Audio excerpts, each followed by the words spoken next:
문재인 대통령이 어떤 루트로 평양을 가게 될지도 이 부분 관심을 좀 모았는데 문 대통령의 선택은 이제 서해 직항로 하늘길을 택한 거네요. 북한이 원했던 것 같아요. 그때 이제 그 정상회담에서 그 김정은 위원장이 뭐라 그랬냐면 북한이 원했던 것 같아요. 그때 이제 그 정상회담에서 그 김정은 위원장이 뭐라 그랬냐면 민망하다 그랬잖아요. 우리 쪽 동서정이 민망해가지고 이 말을 했거든요. 그러니까 네. 아마 부담스러웠겠죠. 그래서 거길 이용하지 않고 바로 서해 직항로로 가게 된 것 같습니다. 그 이미 비행기, 그다음에 육로 이거 탔기 때문에 기차하고 배만 남아 있는 상태였거든요. 네. 그런데 그 기차나 배나 이 시간이 너무 걸리는 게 있어요.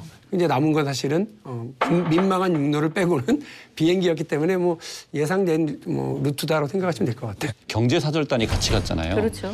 그런 사람들이 육로로 이렇게 가려면 가기도 어렵고. 차량도 굉장히 많이 필요하고 굉장히 더 많이 어려웠겠죠. 그래서 이제 비행기로 가면은 이제 훨씬 간단하게 대규모 인원이 갈 수 있으니까 그런 점에서 좀 한 대로 가면 되니까. 가만히 된 거 아닌가 실리적인 싶습니다. 선택. 네. 전 세계의 시선이 다시 한번 이렇게 대한민국으로 집중이 됐는데 우리 외부자들은 이번 정상회담 어떤 시각으로 보고 계신지. 사실 이번 정상회담은 예견된 거잖아요. 4월 27일 판문점 선언할 때 이미 그때 가을에 정상회담을 갖기로 돼 합의가 있었죠. 되어 있던 네. 것이고요. 그렇죠? 그 전에 있었던 정상회담이 이제 아직 불시했던 거죠. 왜냐하면 북미가 교착 상태에 빠져 있었고 그걸 갖다가 돌파하는 그런 성과를 냈던 게 그 지난번의 정상회담이고 이건 뭐 예견된 겁니다.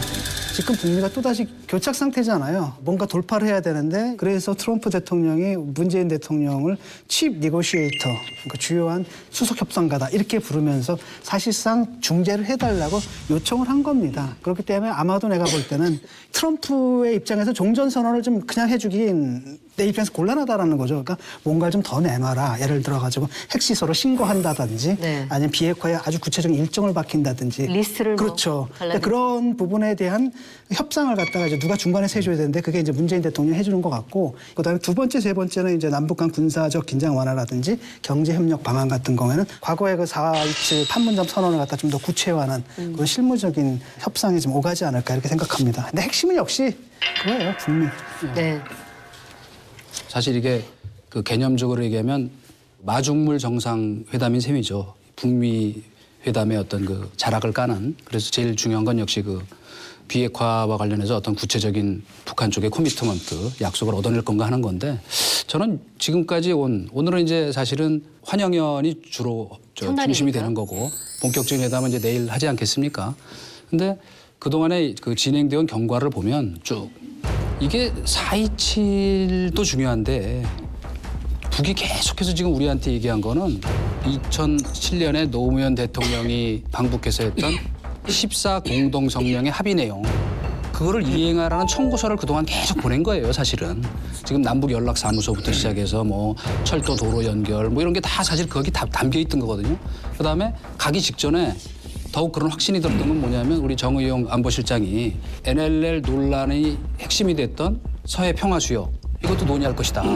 그럼 따지고 보면 기왕에 나왔던 것처럼 북한이 어음만 내놓고 이 나머지 지금 14선언 이행의 계산서 이거 확실히 좀 하라는 식의 압박을 가하는 상황이 오면 그건 조금 좀 기대보다는 크게 못 미칠 수도 있겠다 하는 걱정이 좀 듭니다. 이수석님이 마중물 정상회담이다 말씀하셨는데 저는 윤활유라고 생각해요. 이제 문재인 대통령이 하셔야 되는 역할이라는 게 북미 정상회담이 잘 이끌어질 수 있도록 윤활유 역할을 잘 해야 되는 건데, 근데 지금 이제 미국의 반응이 최근에 나온 반응들이 이제 저는 좀 많이 걱정이 돼요. 그러니까 남북한 간의 이런 그 다소 일방적이어 보이는 미국 입장에서 이런 추세에 대해서 우려를 갖고 있는 것 같아요. 근데 이게 지금 어떤 걸 의미하느냐면 그만큼 여전히 살얼음판이라는 거고요. 그리고 미국 트럼프 대통령으로서는 중간 선거 앞에 있는데 뭐 내부적으로 정책을 얼마나 어렵습니까? 또 최근에 책 한 권 나와가지고 뭐 여러 가지 들쑤셔놓은 분위기가 어수선해요. 북으로서도 마찬가지입니다. 올해 구구절교 핵열 때 핵강국 뭐 이런 게 사라지고요. 경제대국 건설 뭐 이렇게 나온 거 아니에요. 이 경우에서 그 북미 관계와 그 남북 관계 이거는 한 술의 양 바퀴하고 똑같다고 저는 보거든요. 하나만 잘 굴러가면 제자리를 계속 도는 수밖에 없어요. 앞으로 못 나갑니다. 그래서 비핵화로 북미 관계를 풀어내고요.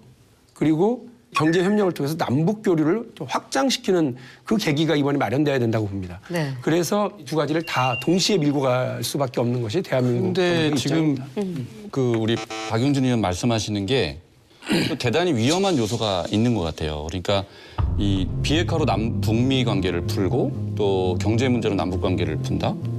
되게 이상적이 보이지만 이런 점 때문에 미국에서 굉장히 우려의 눈길을 보낸다. 그러니까 비핵화가 먼저 돼야 되는 거예요. 선행적으로. 그리고 나중에 그 바로 이어서든지 아니면 뭐 반발짝 뒤에서든지 경제 문제가 그렇게 가야 미국 입장에서 신뢰를 가지고 같이 우리가 파트너로서 일할 수 있는데 이걸 동시에 풀어야 된다?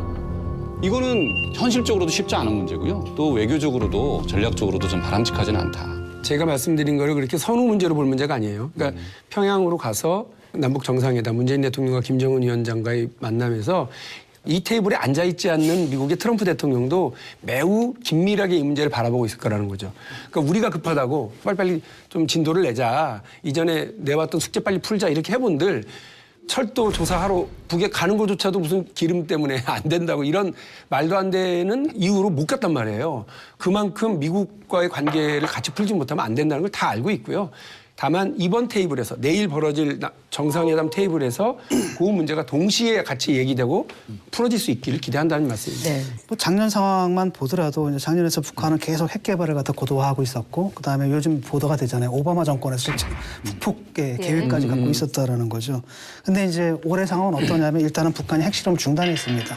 핵실험 중단했을 뿐 아니라 핵실험장을 폐기했거든요. 그러니까 굉장히 긴장이 좀 완화가 된 상태잖아요. 이런 분위기를 갖다 북한은 계속 가져가고 싶어하는 거고 우리 입장에서는 자꾸 미국 눈치 볼 필요 없다고 보거든요. 우리 주권 국가입니다. 그렇죠? 그다음에 미국으로 하여금 좀 정량적으로 협상에 나올 수 있게끔 압박하는 역할까지도 우리는 해야 된다는 거죠. 우리는 사실 그러니까 북한을 압박할 뿐 아니라 동시에 또 미국도 압박할 수 있어야 되지. 그게 바로 주권 국가가 할 일이라고 봅니다. 진 교수님 말씀이 시원하죠. 그런데 종전선언문 보셨어요? 혹시 저는 종전선언문 어디 전쟁 기념관인가 어디 갔더니 있더라고요. 이렇게 거기에 서명하고 날이 난 사람이 진짜로 미국하고 북한, 그다음에 중국 이렇게 돼 있죠. 한국은 없어요. 종전선언을 이끌어내야 되는 지금 그 목표가 있는데 우리는 당사자가 아니란 말이죠. 그런데 당사자가 아닌 우리가 주도적으로 뭘 하겠다라고 하는 게 그게 전혀 안 맞는 거예요. 지금 이미 판이 그렇게 틀어져 있기 때문에. 그런 점을 우리가 직시해야 된다. 그렇다면 만약에 그런 논리다라는 우리가 종전선언문에 우리 들어갈 수도 없는 거예요. 그 말이 됩니까 이게? 예? 휴전선언문에 없는 주체가 어떻게 종전선언문에 들어갑니까? 그런 논리라는 건 말이 안 되는 거고 제가 말하는 건 뭐냐면 이런 겁니다. 남북 간 연락사무소 이런 거 만드는 거 미군이 굉장히 떨떠름하게 볼 수가 있다라는 거예요.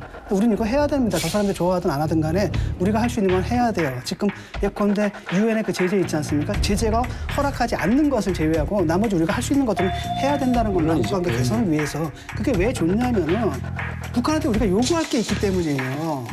저 사람들의 불신을 덜어줘야지 우리가 그들한테 니들 좀 더 양보를 해라라고 할 수 있는 거 아닙니까? 그것 때문이지 뭐 북한한테 잘 보이기 위해서 하는 거 이런 거 아니잖아요 지금. 누군들 이 한반도 평화와 그 통일의 대로를 걸어가는 걸 반대할 사람이 누가 있겠어요. 네.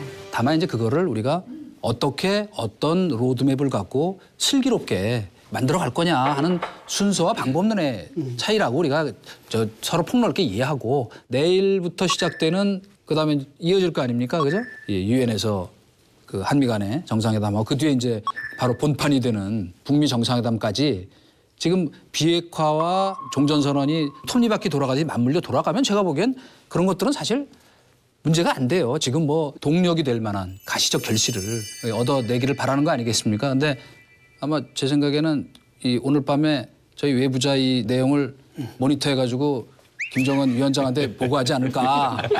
외부자들이 그렇게 얘기하는 거 보니까 야 그거 좀 과감하고 통 큰 거 마련해서 내일 내놓으라 딱 이러지 않을까?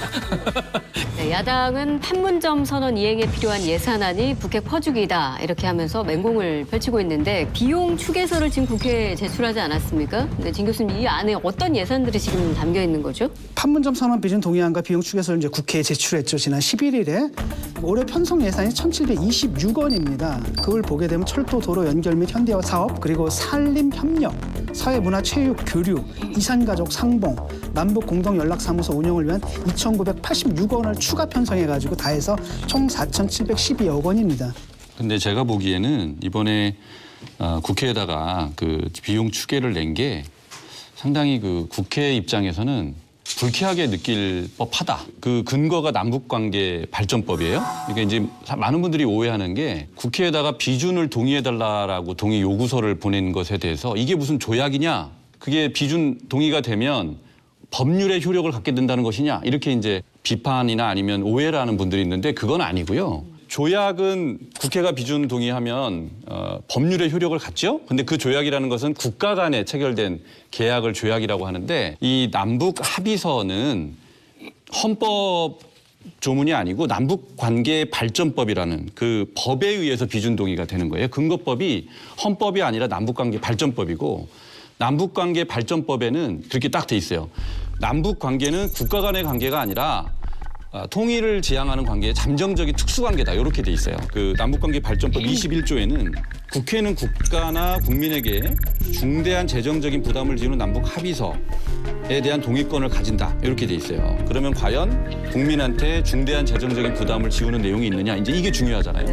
근데 이제 판문점 선언을 보면 제가 보기에는 남북 공동 연락사무소 그다음에 이 철도와 도로 연결 요 두 개가 이제 아마 예산적으로는 굉장히 큰 예산이 필요한데 그 중에서도 철도하고 도로죠. 근데 이게 지금 각 기관별로 예측한 걸 보면 시티그룹에서는 한 52조, 그다음에 미래에셋 대우 연구소에서는 92조 정도로 추산을 하고 있단 말이에요. 그런데 국회에다가 이번에 보낸 그 예산안에 보면 많으면 4천억 아니면 뭐 2,900억 정도만 붙여서 보냈어요. 이거는 정직하지 못한 거죠. 판문점 선언에 부수되는 예산이 요 정도 소요되는데 그중에서 2019년에는 요 정도가 필요하다. 이렇게 얘기를 해야 국회가 그걸 이해를 할 거 아니에요. 그런데 전체적인 소요 예산은 얘기하지 않고 2019년도 예산만 딱 포함시켜서 보내니까 국회 입장에서는 불쾌하다. 이렇게 볼 수가 있는 거죠. 근데 이제 문제는 야당의 입장에서는 이런 겁니다. 내가 볼 때는 그 비준을 해주면은 이거 괜히 들러리 쓰는 것 같아. 근데 비준을 안 해주면 또 여론에 역행합니다. 지금 71.8% 국민들이 비준하라고 요구하고 있거든요. 그러니까 하는 게 바로 뭐냐면은 사실 비준을 해주는 척하면서 안 해주는 게 바로 뭐냐 물고 늘어지는 겁니다. 그래서 비준안 자체 문제가 있다 이런 식이죠. 근데 지금 문제는 뭐냐면 이 예산안은 별 의미가 없는 겁니다.